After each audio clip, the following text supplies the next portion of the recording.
Because if I throw a punch and I'm going this way, my punch isn't going to have anything in it. The same thing is if I throw a kick and I start going this way, right? I'm going to fall on my ass. I need to be driving in.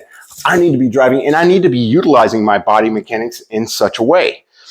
I don't need to throw every single punch like this. If you have somebody who has spent just a week on throwing a good, solid, hard Thai kick, I would not really recommend trying to put my head down in that position and take all of that force on my forearms and elbows.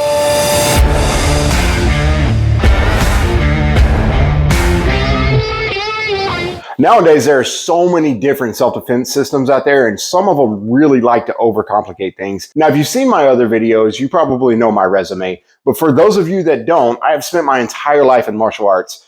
I got into a little bit of a squabble when I was younger, and all I had ever trained was traditional martial arts, and I got my ass handed to me. Since then, I've been doing everything I can to try to find out as much as I can in the wide world of martial arts and self-defense. So old school KFM and some of the new spin-offs of today are really kind of unorthodox when it comes to the striking. So today we're going to talk about a few movements that are a little bit out of the box, maybe unnecessarily so. Where we're going to be starting is right off in your fighting stance. You're going to be a little bit deeper and your hands are going to be up.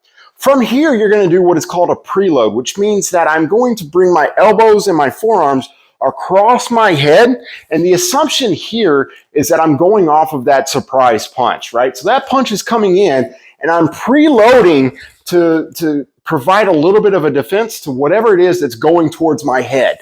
Now from here, I'm switching my body all the way back around to throw that jab out. This elbow is kind of coming down and I'm making contact here. Now from here, I'm going to go straight back up into that shape. All right, so let's go ahead and break this down. Why would I be moving my body this way? Why am I throwing this punch this way? It's a little bit overcomplicated for a jab, right? Context is very important.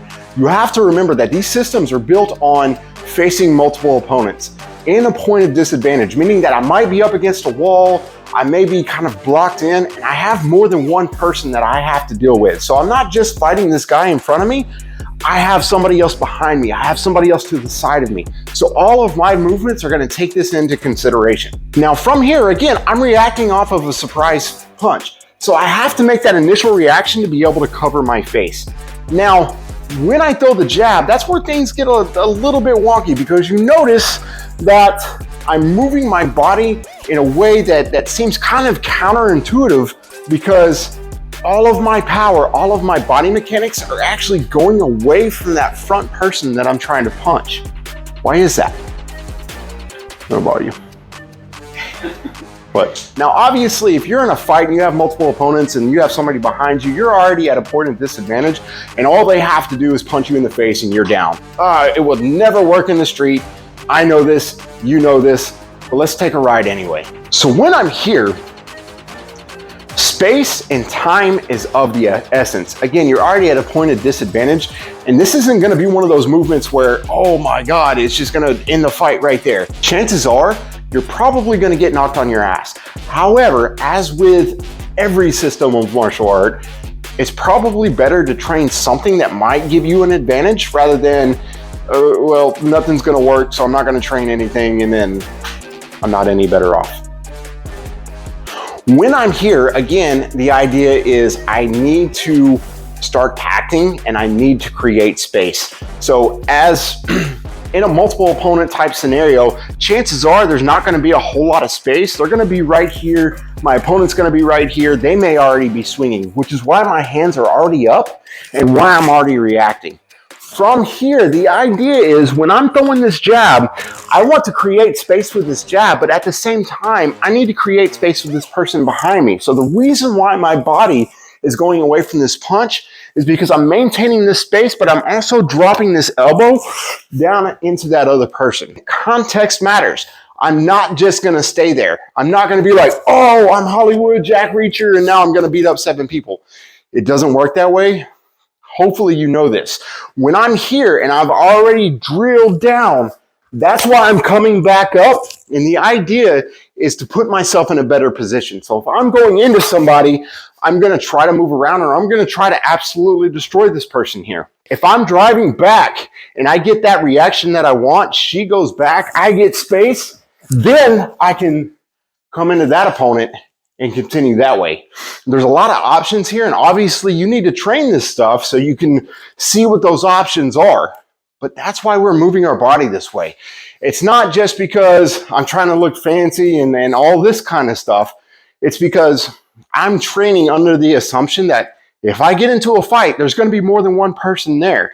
So instead of just boxing this guy and this person decides to hit me right in the jaw because I'm a super special MMA fighter that's never trained this before, right? If I'm here boxing and they hit me, bam, I'm going to be in a bad position. But if I'm here and I'm keeping in mind that there's other people, it gives me just a little bit of an advantage. Now, one of the things that I want you to keep in mind is that in any type of training whatsoever, it's very important to always have that tether to reality. If you're in a situation where your back's up against the wall and you're fighting multiple opponents, chances are you're going to have a really bad night. A lot of the modern KFM, DL guys, this is where they kind of mess it up, is they don't have that tether to reality. When it comes to these types of movements, if you're training for getting jumped, essentially, you need to be training for getting jumped. You need to be putting this type of stuff under pressure. You need to be putting this type of stuff to where you really have somebody trying to tee off on you, and you really need to be able to understand how it's going to work, how the pressure is going to feel, how you're going to move. And if you're not putting this under a really pressurized situation, you're not going to know these things. So you're not going to know exactly what to do when you're put in this type of situation. And the flip side to that, this is my other bitch when it comes to these types of things, is that in the context of what this move is used for, right? I go to throw this punch because I'm fighting multiple opponents and I need to make that connection. Some people just leave it there, meaning that every punch that they throw this way is going to be here, is going to be here, is going to be here. And the problem with this is that when you're fighting one person, your mechanics are way off and your punches aren't going to have any effect whatsoever. Now, if there's somebody standing behind me and I have force going this way because I'm trying to drive that elbow, at the same time I'm trying to maintain space with this hand, this would make sense because I'm trying to distribute my force between the person in front and the person to the back or to the side or whatever. I'm dividing up my force between multiple opponents. Now, the problem with like a one-on-one type scenario or like a one-on-one type sparring session, and the reason why these guys can't make this shit work, is because you're so used to punching this way. Well, if this guy is the only guy that I'm facing and I go to punch and my body goes this way, I have nothing to hit him with. There is no force, there is no power. He's constantly coming forward because I'm the only guy that he has to worry about, and I'm going backwards. This does me no favors whatsoever. If I'm in this situation and I'm throwing punches, I'm throwing kicks, and I'm doing something else rather than going forward and trying to go through my opponent, I'm doing myself a disservice and I'm wasting my time. Because if I throw a punch and I'm going this way, my punch isn't going to have anything in it. The same thing is if I throw a kick and I start going this way, right? I'm going to fall on my ass. It's not going to do anything to my opponent. If you're fighting just one-on-one, or if you're in a situation where you're trying to train one-on-one and I go to throw these punches, I need to be driving in. I need to be driving and I need to be utilizing my body mechanics in such a way. I don't need to throw every single punch like this because what the hell are you doing?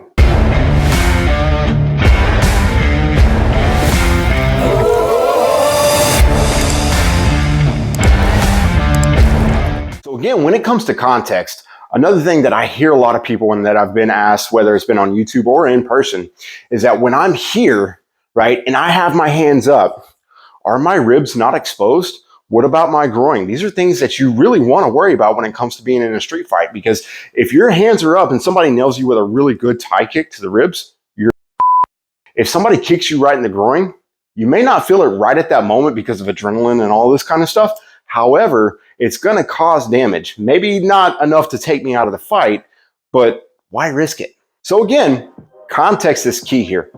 When I'm in this type of position and I have my hands up, the reason why is because I have people all around me in relatively close proximity, right? So think about it in terms like this. If I have somebody that's within legs distance away from me, I'm gonna have my hands down and I'm fighting like you would see anybody else fight, right? Hopefully your hands are up enough to where you can block your face, but I'm not gonna be moving around like this, which means that when I'm in this position right here, I'm not gonna have my hands up and open my ribs for you just on a silver platter so you can sit there and nail me all you want because I've got to keep my hands on my head. Makes absolutely no sense. And if you do this type of thing, you should probably look into who you're training with. If I'm in this position here, my arms are gonna be down, I'm gonna be comfortable, I'm gonna be ready to go with whatever the situation brings to me. So when it comes to groin kicks, when it comes to ribs, when it comes to these types of questions, the answer is relatively simple. Keep in mind, we have checks, right? You can check a kick very easily, and that's one of those things that cross the lines of all the different systems. Everybody has it. You can check across the body, you can do all of this, you can do all of these things. Also, you have stop kicks, right? I can stop kick if it's coming straight up to my groin. If it's coming around, I can throw a stop kick to the hip, to the leg. Depending on my timing, I can stop this kick before it ever gets in. Now, one of the things that I do kind of want to call out on is that sometimes you'll see somebody go down and try to take a full-on kick with your forearms and with your elbows. Now, again, in theory, this will work every single time. If you have somebody who has spent just a week on throwing a good solid hard Thai kick, I would not really recommend trying to put my head down in that position and take all of that force on my forearms and elbows. This is how this applies when it comes to distance. I'm gonna call my assistant back in, again, just as a reference. If I'm within this distance, I don't necessarily want to keep my hands up against my head because if I have my hands against my head, it's going to be very easy for her to kick me in the ribs. Again, I don't really want to put myself in a position where I'm putting myself at a disadvantage, right? So if I'm here, I'm going to have my elbows down and I'm going to be right in what you would see a normal fighting stance from other systems. Also, keep in mind that if she does go to throw a kick, the last thing that I want to do is take my head down to her leg, even if I'm trying to hit this with my elbow, which is kind of improbable if you're in a position where the adrenaline's going because you're getting jumped. Doesn't make much sense. I'm not going to take my head down and try to take all this force against my forearms. I have stop kicks and I have leg checks. I can check a kick, I can stop kick, I can cut this line off before it even starts by coming in and providing a distraction. You've seen this before. Now, where I do start to bring my hands up against my head is as this distance is kind of closed off a little bit, that's where my hands come up. Now, the reason why I'm comfortable doing it here is because she's not going to be able to kick me from this position here. She's not going to be able to deliver a kick to my ribs when I'm in this close. It's just not realistic, so I don't really have to worry about it. So what about knees? Knees, the same thing works. Now, if I'm in this type of position here, I don't want to necessarily start with my hands up high and then bring them down low to try to deal with the knee with my arms and then leave my face wide open. I can, however, use the forearms for the knees and I still stay relatively protected. And I'm not as worried about the power coming off the knee, so I'm not as worried about trying to take all of this force against my elbows. All right, so I know what some of you guys are gonna say. That'll never work in the street. And you're absolutely right. Nothing works in the street. However, everything works in the street if the situation is correct. I also know what the other guys are gonna say.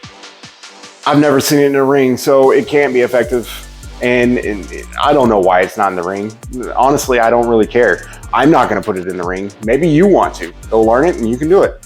However, I have a big boy job with big boy responsibilities. It takes up a whole lot of my time, and at my particular job, I can't really go in with a banged up face or a broken arm or a broken leg.